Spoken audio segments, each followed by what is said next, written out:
It's fine. We'll be fine. Because we get the intro. Oh, yeah. Remember? Hey. Thank you. Perfect. Now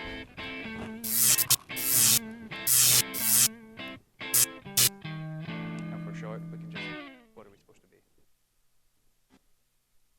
Welcome to the Halloween episode of Fortnightly News. I'm Phil Sears. And I'm Chris Cox. We have a spooktacular show for you tonight, one that's sure to drive all you boys and ghouls absolutely batty. But enough with our terrible puns. Here's your phone news updates. Now that the presidential campaign is in full annoyance mode, we here at Fortnightly News decided to bring in an expert to talk about it, so that we can at least justify our existence to our family without breaking down and crying because our stepdad says this isn't a real job. Well, screw you, Todd. You work at Jamba Juice. Sorry, I needed to get that off my chest. Anyway, here's our senior political analyst, Jacob Baumkeister. Actually, it's Baumkeister, not Bum. Oh, my apologies, Mr. Keister. You know, that we would never mean to offend someone with such an illustrious career as you. Okay, well, Phil, ease up on the brown nosing. Oh. Nobody likes a brown noser or a butt kisser. Or should I say a keister kisser? Little personal joke, Phil. Lighten up. Well, anyway, as we all know, the entire world is on the edge of its seat to find out who the next leader of the free world is going to be. Problem is, we have to sit through all this boring dance, like we're stuck watching ballet. But worse, it's post-expressionism German ballet. So, I'm here to propose a few things that would help spice up these debates and caucuses that would at least make it entertaining when these people take over the TV for 3 hours. First is how we can spice up the penalties for going over 2 minutes. Now, right now, there's not much that happens besides repeated requests to shut up and let the other candidate talk. What I want to happen is this. They have about 5 seconds to wrap up their sentence, and if they don't, the mic on their suit catches fire, and the debater has until the next person is done talking to not die from burning alive. Now, how great would that be? Secondly, I want instant fact-checkers on the scene. If somebody says something that is wildly untrue or out of context, then the stage lifts up, revealing a tank of piranhas and sharks. The moderator asks if the candidate would like to say that again. And if he says the lie a second time, then a trapdoor opens and he is sent in. He has 2 minutes to find his way out of the tank, with all of his limbs, if he wants to continue the fight. Thirdly, 3 simple words. Live bear cage. Okay, bear cage. I can understand wanting to streamline the process and holding candidates to a higher standard, but what could bears possibly achieve? Well, I mean, nothing really. I just think it would be really cool to have a bunch of bears around. I mean, don't you? Yeah, I guess it sounds pretty great. Maybe these ideas aren't so crazy after all. Thanks for the suggestions, Dr. Baumkeister. Thank you, sir. With the election just around the corner, both parties are aiming even younger than even before, trying to guarantee voters for the 2020 election. In a brilliant marketing move, the Democratic Party has begun holding events in major cities targeting kids 12 and under called Vote or Treat. Vote or Treat is a place where kids are encouraged to come for a quick and easy trick-or-treating station where you will be promised exactly what they want, only to be told they can have expired Whoppers until the budget comes in. But you could also get a fun-sized Zagnut if you declare a party and swear allegiance to it for the rest of your life. The two parties alternate tables, promising better candy than the previous table offered, but never give it anyway. It ultimately comes down to intelligence to see if the kids are gullible enough to believe anything the politicians promise, or just attack their legs and demand reparations. This new plan has been met with optimism for most parents, claiming that they no longer have to be the only ones forcing political semantics down kids' throats. But enough of the boring politics. Everyone is sick of that. Let's dive into world news. Kazkuza, a Tunisian children's magazine, published instructions on how to make a classic childhood toy, the Molotov cocktail, to play with. The magazine, the name of which translates to rainbow, is targeted at Arabic kids aged 5 to 15. Now, just for the few of you who aren't aware of Tunisia's state at the moment, they're in the middle of a violent civil war between Islamic fundamentalists and sane people who want a stable government. Now, the publishers of the magazine issued an apology after the rest of the world found out about the ballsiest move in kids' propaganda since the Hitler Youth, but they never actually bothered to discourage kids from making the explosives. Not one to be outdone, the Boy Scouts have announced their intention to replace the arts and crafts section of Boys Life with instructions on making homemade assault rifles and landmines. And now, some political commercials. Oh boy. Chris Cox believes in a couple things: America, freedom, very large trucks, rhubarb pie, the fact that your butt looks great in those jeans. And he would just like to share those with you. That's why you should vote for Chris Cox for executive anchor. Fortnightly News. Chris Cox has so much back hair, even Bigfoot would say, "Damn!" Chris Cox has over 10,000 freckles, one for every soul that he's stolen. He also thinks gingers are people and that Hogwarts isn't real. He doesn't cry when Mufasa dies in The Lion King. A vote for Chris Cox is a vote for Voldemort. Choose Phil Sears for executive anchor, the shiniest of two turds. With just under a week until Election Day, political solicitors are sure to be campaigning for their candidate of choice with exceptional fervor. Here to provide some tips on how to effectively deal with them is Nate, a current political science major and expert on voters' rights. Well, I wouldn't say expert on voters' rights. I mean, I have the right to vote. I'm assuming that you do too, right? Yes. I'm also not a political science major. I'm technically undeclared. I'm taking Poli-sci 101 though, so I know what I'm talking about. I'm just going to pretend that you didn't tell me that. Anyway, what can you tell us about ways voters have to protect themselves from being solicited by presidential campaigns? That's a great question. Now, no matter how the campaigns are trying to solicit your vote, your best bet is probably just act like a bear, because like bears can't vote. So they hand you a flyer, but you'll be all like, "Mm." Then they'll be all like, "Sorry, Mr. Bear, I was going to ask you to consider the impact that your vote will have on women's rights. I now see that you are a bear, and sadly, America has not progressed to the point of extending suffrage to you. Good day, sir." Nate, I'm going to be completely honest with you and say that that did not make a whole lot of sense.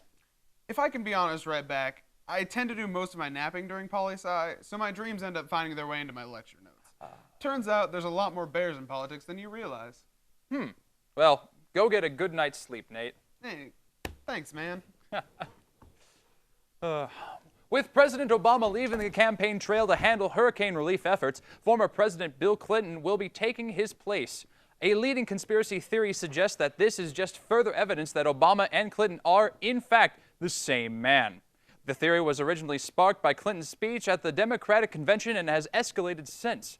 A high-profile blogger using the screen name "The President Isn't Real" explains, "Have you ever seen Clinton and Obama in the same room? I haven't. Of all rooms I've been in, I haven't seen either one of them, let alone both."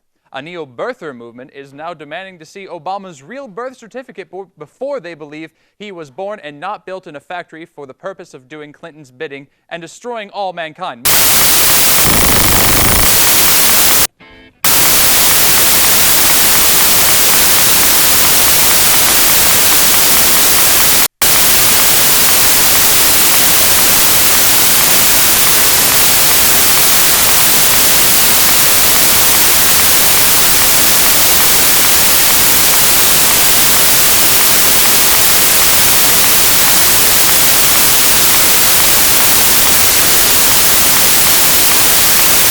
Your phone news update.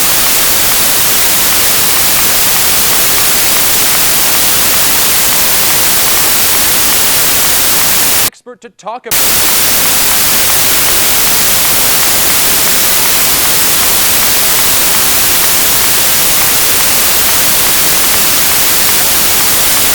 Jamba Juice.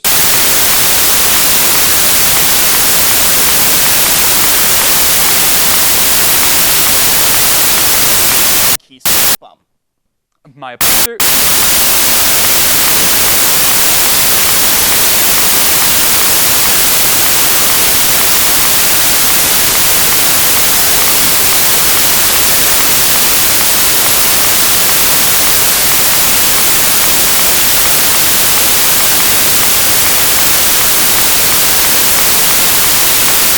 Problem is, we have German back.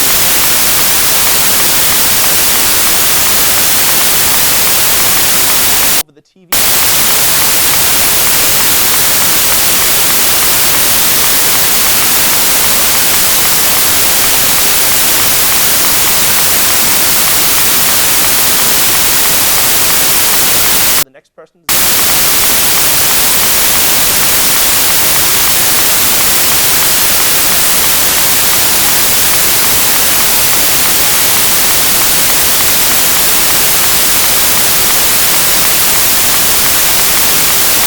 weapons, and he is.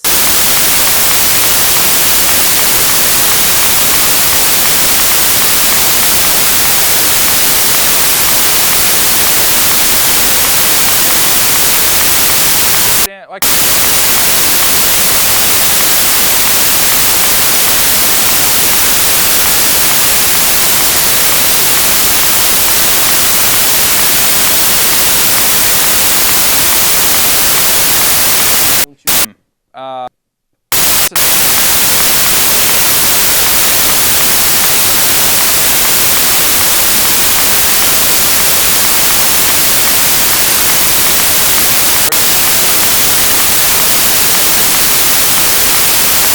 Democratic Party has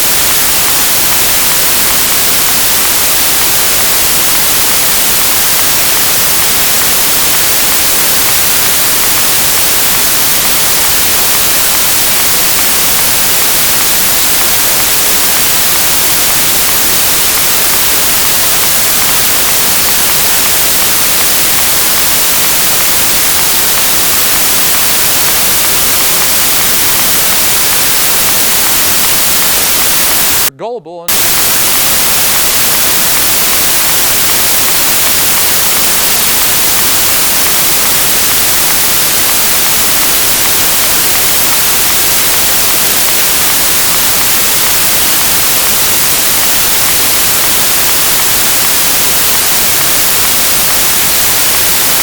Publish instructions.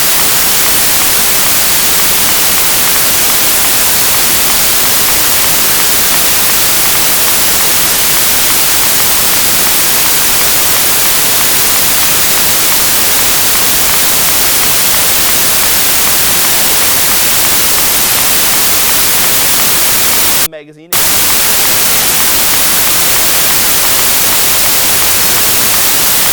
Bother to describe.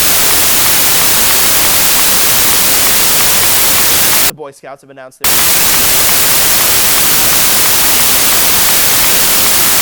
and landmines.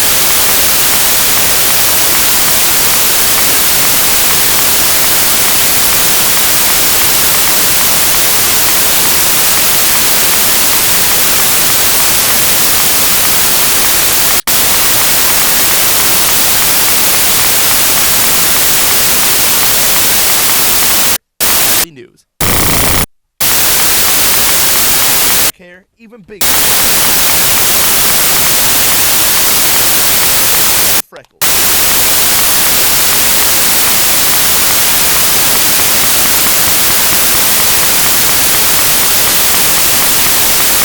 Vote from Volda.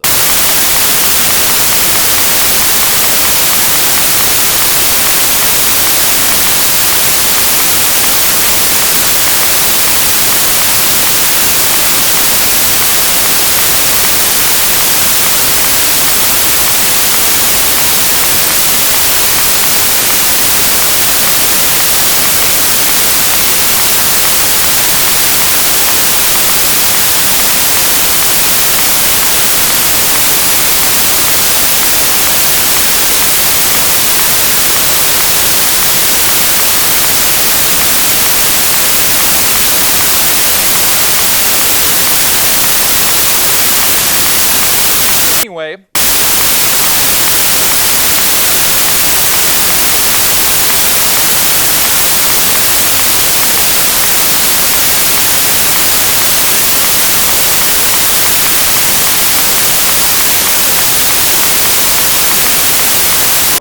So they hand you a flyer, but you're like, bear. I was going to ask him.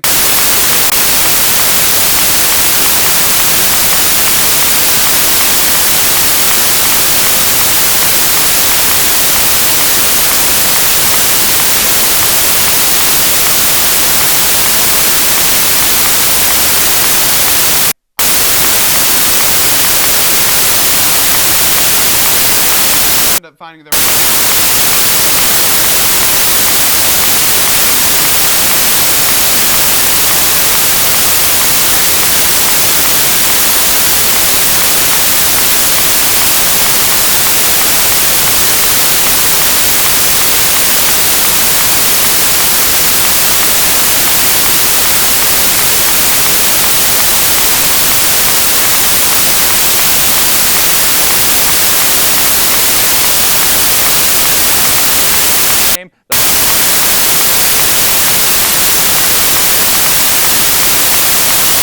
rooms I've been in.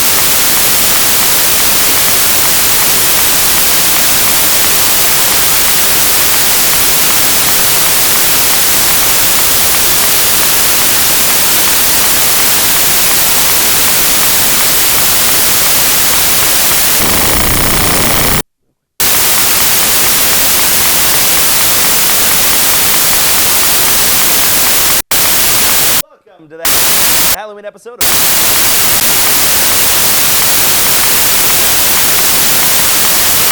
What?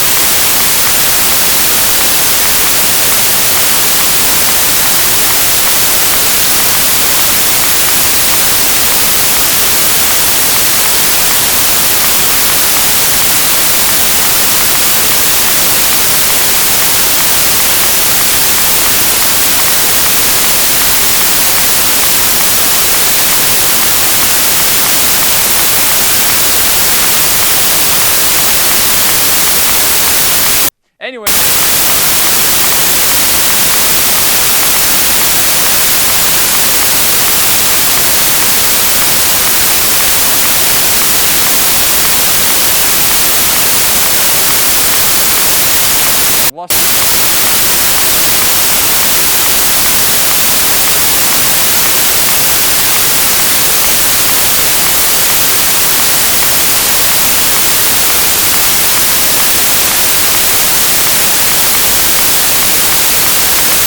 to find out.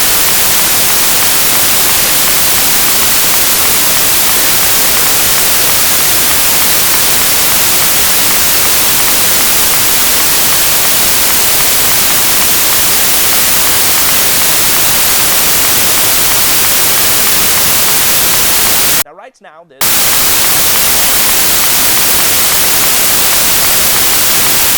they have about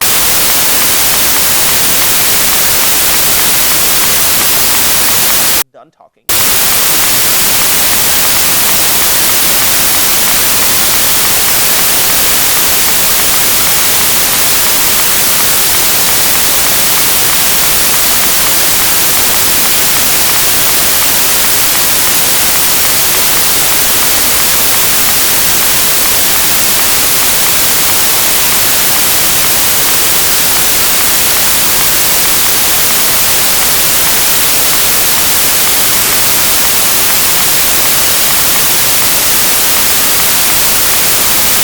Really think it would be really cool bears around.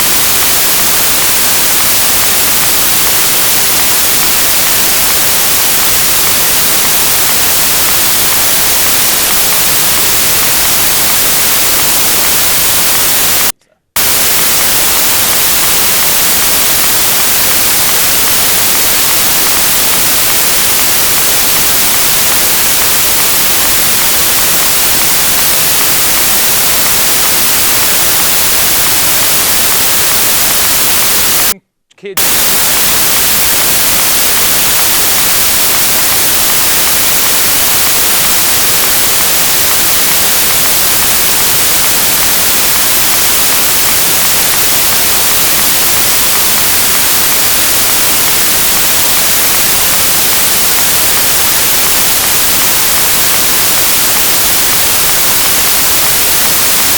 Rest of your life. Candy the ultimate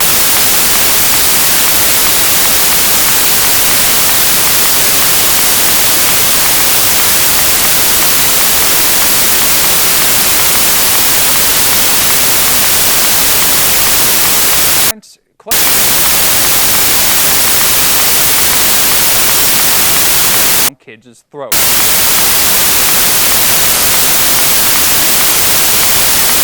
Everyone is.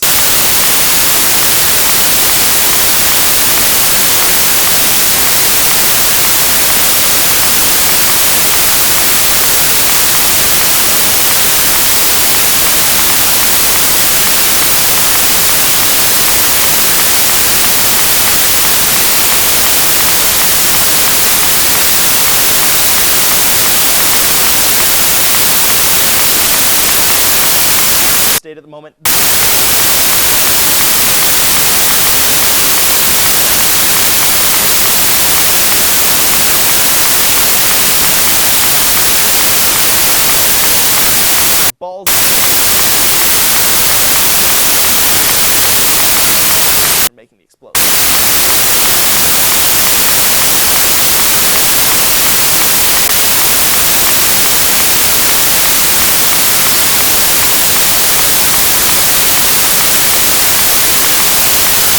political commercials.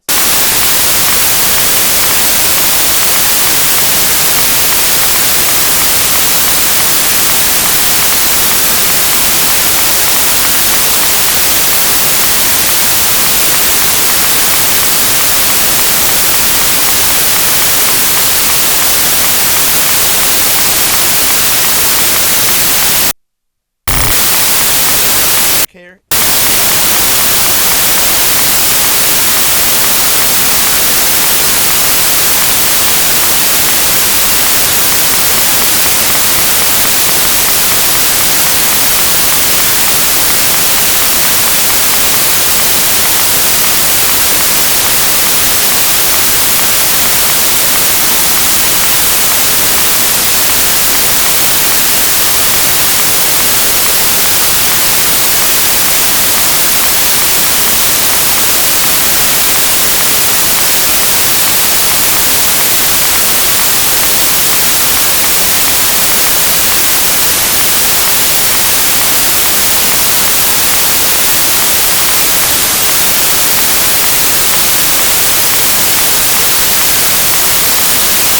Now,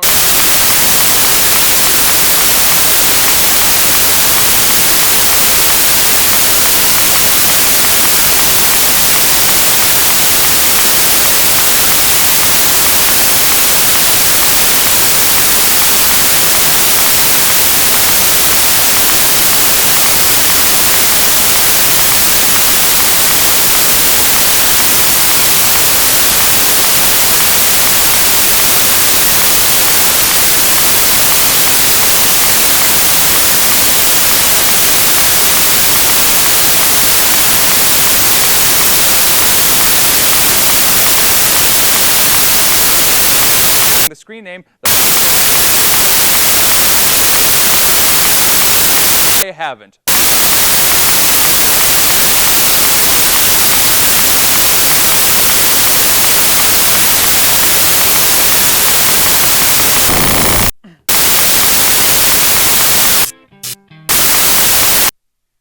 Welcome to that episode of Phone. I'm.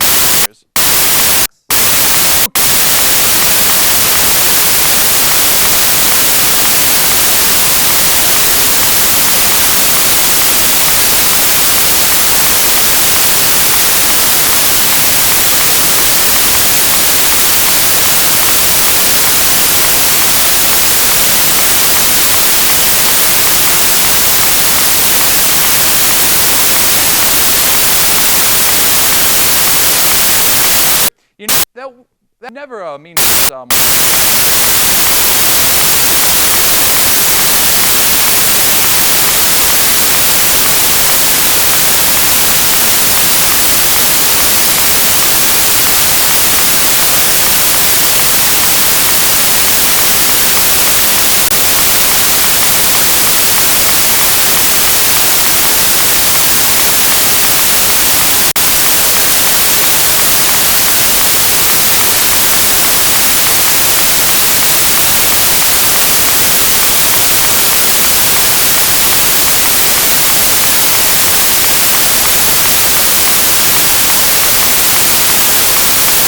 And if they don't,